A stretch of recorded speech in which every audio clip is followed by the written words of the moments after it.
arahan dan pertimbangan dari beberapa menteri, bahkan telah disetujui oleh Bapak Presiden Jokowi, kita akan memberikan konsesi batu bara yang cadangannya cukup besar kepada PBNU untuk dikelola dalam rangka mengoptimalkan organisasi. Nah, jadi yang dimaksud dengan perizinan itu di sayap bisnisnya, jadi tetap aja profesional sebetulnya.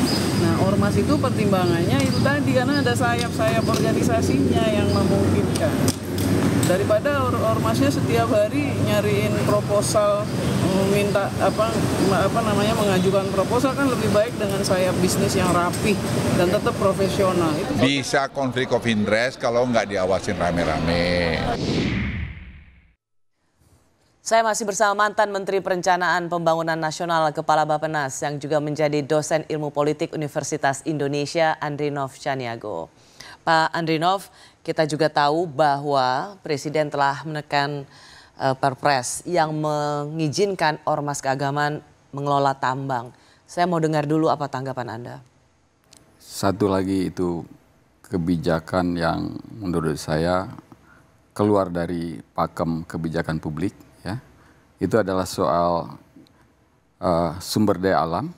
Sumber daya alam itu adalah barang publik yang harus dikuasai oleh negara dan digunakan untuk sebesar-besar kemakmuran rakyat, bukan untuk segelintir pihak. Kalau perusahaan swasta boleh diberikan izin pertambangan, kenapa organisasi keagamaan tidak boleh? Di mana keberatan Anda?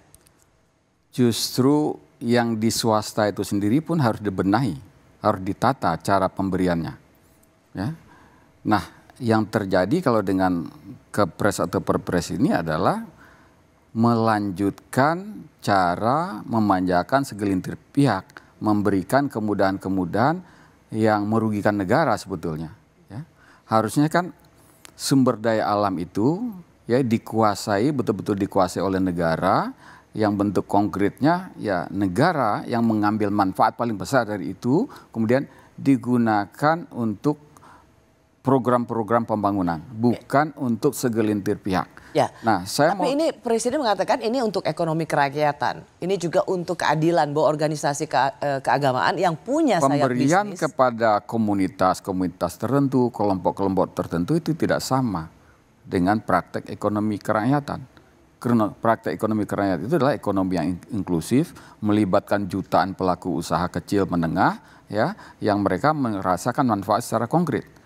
Kalau ini tidak, ya oke lah jumlah ormas puluhan, taruhlah ratusan, ya, dan mungkin nggak semuanya akan kebagian, walaupun nanti akan banyak yang cemburu dan akhirnya minta juga, ya. Tapi praktek itu bukan praktek ekonomi kerakyatan. Kalau mau mempraktekkan ekonomi kerakyatan berdasarkan kekayaan alam ini, naikkan royalti batubara itu, masukkan ke dalam APBN. Tingkatkan program-program pendidikan, kesehatan, beasiswa dan segala macam, ya, menggerakkan ekonomi mikro dan segala macam. Nah, itu yang namanya prakteknya. Sumbernya adalah dari kekayaan alam yang batubara atau yang lain-lain itu. Itu baru ekonomi kerakyatan. Itu baru ekonomi kerakyatan. Divisi Hukum dan HAM PP Muhammadiyah mengingatkan atau memberikan semacam pernyataan hati-hati untuk mengambil tawaran pemerintah bagi organisasi keagamaan dalam hal ini Muhammadiyah untuk ikut mengelola pertambangan karena rawan korupsi. Anda melihat peringatan Divisi Hukum Muhammadiyah ini masuk akal? Bukan hanya rawan korupsi, praktek yang terjadi selama ini pun sebetulnya itu tidak fair, tidak adil. Ya, royalti batubara untuk negara cuma 13,5%, ya. Biaya produksi dihitung segala macam-macam paling 40 US dollar per ton. Harga batubara taruhlah harga sekarang ya 105, ya. Negara cuma dapat 13%, berapa besar keuntungan yang didapat dari 600 juta ton, ya, batubara yang diproduksi per tahun oleh si pelaku usaha. Inilah yang membuat semua pihak tergiur dan berusaha mengincar, ya, izin usaha ini. Nah, harusnya yang dibenahi adalah apa? Perbaiki ukuran royalti itu. Ingat kemarin ketika bukan memperluas pemberian izin kepada ormas keagamaan. Ingat ketika 2 tahun yang lalu terjadi windfall harga batubara sampai 400 US dollar per ton, itu negara nggak dapat kenaikan income yang berarti. Padahal kalau ketika itu dilakukan pajak progresif, lebih dari 1.000 triliun negara dapat tambahan penghasilan. Pak Denov, saya ingin masih fokus soal mengapa banyak yang mempertanyakan izin tambang untuk organisasi keagamaan ini. Jatam memberikan urutan waktu, timeline sampai pada pemberian izin usaha, yaitu misalnya IUPK, izin usaha pertambangan khusus untuk ormas, muncul sebagai wacana yang tercantum pada pasal 2 Peraturan Presiden nomor 70 tahun 2023 tentang alokasi lahan bagi penataan investasi. Itu 4 bulan sebelum Pilpres.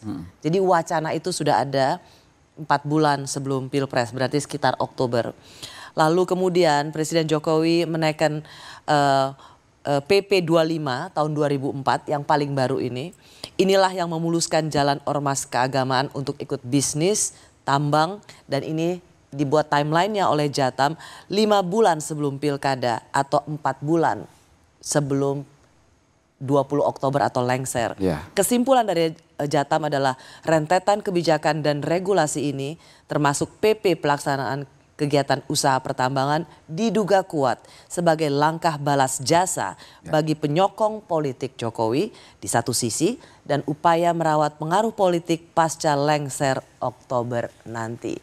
Saya membawa kehitungan-hitungan porsi royalti itu tadi untuk menunjukkan betapa selama ini komoditas ini, khususnya batu bara ini adalah sumber untuk menjadi kaya raya bagi para pemegang izin usaha tersebut. Nah sekarang kita bisa lihat siapa saja yang dapat itu, ya. Kemudian siapa yang kemudian juga pengen dapat itu, ya. Dan karena ini sudah diketahui bahwa sumber kaya raya, sumber untuk menjadi kaya raya, maka ini adalah material yang bisa dijadikan konsesi, imbalan, atau untuk barter kepada pihak-pihak tertentu yang bisa memberikan dukungan politik. Ya.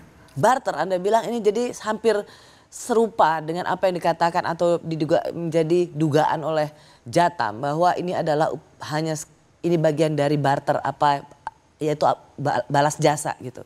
Ya praktek ini sebetulnya kan sudah ini perluasan saja dari apa yang terjadi selama ini. Ya.